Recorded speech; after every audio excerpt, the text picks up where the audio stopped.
Have you ever wondered why people cheat, why crime suddenly dropped in the 1990s, or why drug dealers often live with their moms? In 2005, economist Stephen Levitt and journalist Stephen Dubner released Freakonomics. A rogue economist explores the hidden side of everything. This bestseller applied economic thinking, data, incentives, and cold logic to surprising real-world puzzles. It wasn't about stocks or GDP.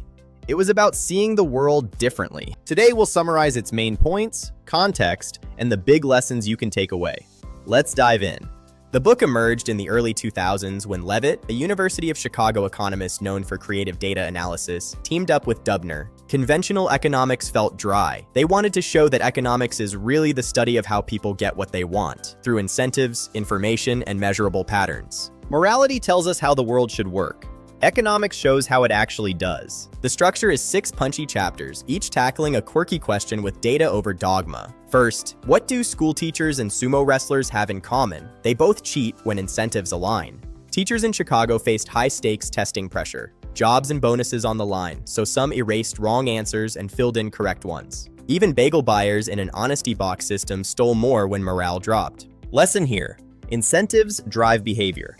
There are 3 types: economic, money; social, reputation; and moral, conscience. They often work, but can backfire with unintended consequences. Next, how is the Ku Klux Klan like a real estate agent? Both hoard information for power. The KKK used secret codes and rituals to intimidate.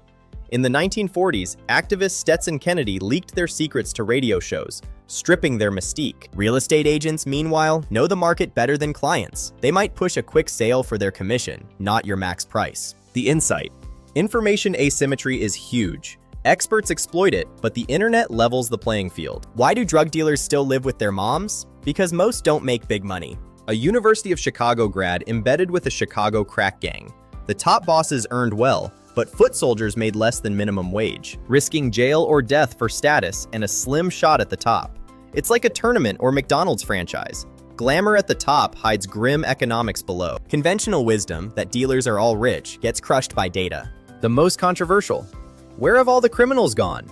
US crime plummeted in the 1990s. Experts credited more police, better policing, or the economy. Levitt's data pointed elsewhere. Roe v. Wade in 1973. Legalized abortion meant fewer unwanted children born into tough circumstances more likely to commit crimes 15-20 years later. Correlation, not just causation, but the timing and data fit powerfully. Distant causes can have massive effects. Correlation isn't always causation. Think carefully. Do parents really matter? Data on school success and life outcomes showed that what parents are matters far more than what they do. Like reading nightly or limiting screen time, once genetics and basic care are accounted for. Parenting styles signal class but don't transform outcomes as much as we hope. Finally, what do crack-selling moms and perfect parents have in common with baby names? Names don't cause success or failure, they reflect parents' socioeconomic status and aspirations. A child's trajectory ties more to family background than the name on the birth certificate. Contextually, Freakonomics hit during a time of data explosion and skepticism toward experts. It popularized thinking like a freak. Question everything. Follow the data wherever it leads, even if uncomfortable. 1. Incentives are everywhere. Understand them. Economic, social, moral, to predict and influence behavior. 2. Conventional wisdom is often wrong. It's simple and comforting, but test it with evidence. 3. Data beats anecdote. Know what to measure and how. Small, subtle causes can explain big shifts. 4. Information is power. Seek it out. Don't let experts gatekeep it. 5. Be wary of moralizing. Economics reveals the world as it is, not as we wish.